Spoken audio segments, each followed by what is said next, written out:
Bismillahirrahmanirrahim. Assalamualaikum warahmatullahi wabarakatuh. Alhamdulillahilladzi qaddarona alaina bil muwajahah. Wassalatu wassalamu ala Rasulillah Muhammadin habibillah. Baik teman-teman sekalian, kembali lagi bersama saya. Di sini sekarang saya akan menjelaskan etika komunikasi. Judulnya yaitu etika komunikasi. Bagaimana sih etika berkomunikasi itu? Nah, tentunya di sini ada etika dalam berkomunikasi. Latar belakang etika komunikasi. Komunikasi adalah salah satu kebutuhan mendasar manusia sebagai makhluk sosial.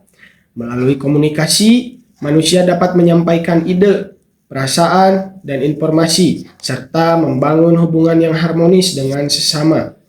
Dalam perspektif Islam, komunikasi bukan sekedar interaksi verbal, melainkan juga sarana untuk menegakkan nilai-nilai kebenaran, keadilan, dan kasih sayang.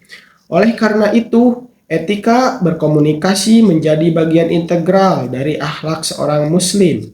Islam menekankan bahwa setiap kata yang keluar dari lisan harus dipertanggungjawabkan di hadapan Allah. Sebagaimana firman-Nya dalam Quran surat Qaf ayat ke-18, yaitu yang berbunyi, Ma yalfidu min qaulin illa ladaihi raqibun atid.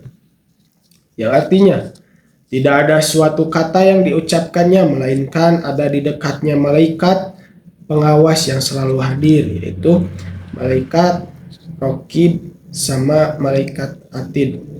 Hal ini menunjukkan bahwa komunikasi dalam Islam memiliki dimensi spiritual yang mendalam. Selanjutnya ada prinsip-prinsip etika komunikasi dalam Islam. Yang pertama, kejujuran. Menghindari kebohongan karena dusta adalah pintu keburukan. Yang kedua, kesantunan atau adab.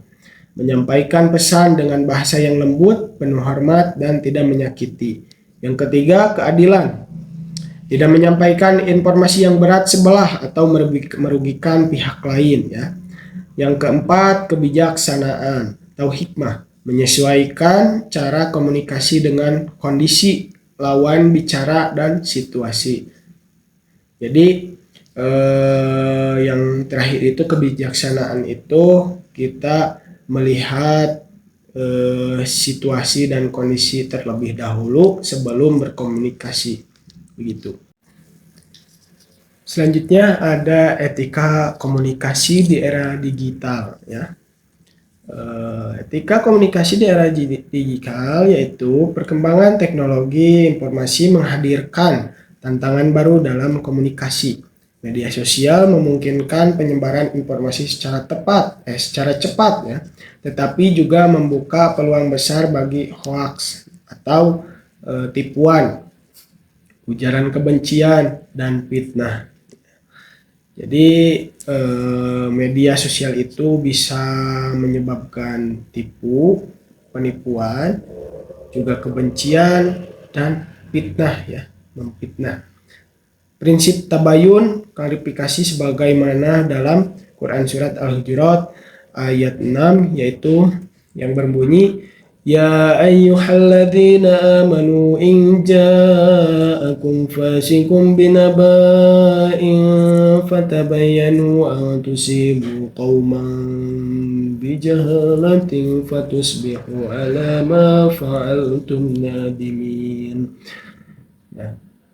Yang artinya, wahai orang-orang yang beriman, jika datang kepadamu orang fasik membawa suatu berita, maka periksalah dengan teliti.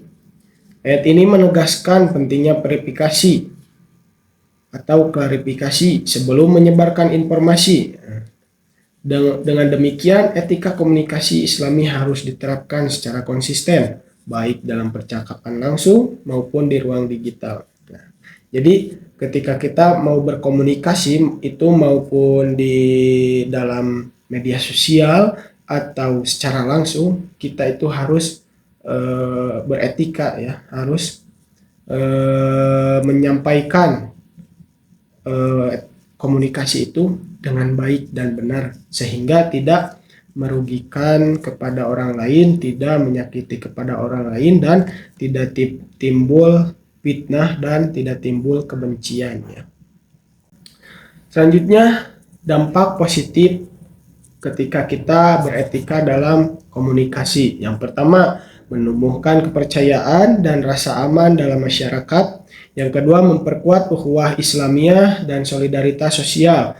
Tiga, mencegah konflik, perpecahan, dan kerusakan moral.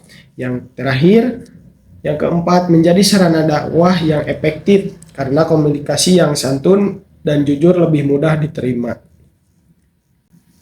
Kesimpulannya, etika komunikasi dalam Islam merupakan bagian dari akhlak mulia yang wajib dijaga oleh setiap muslim.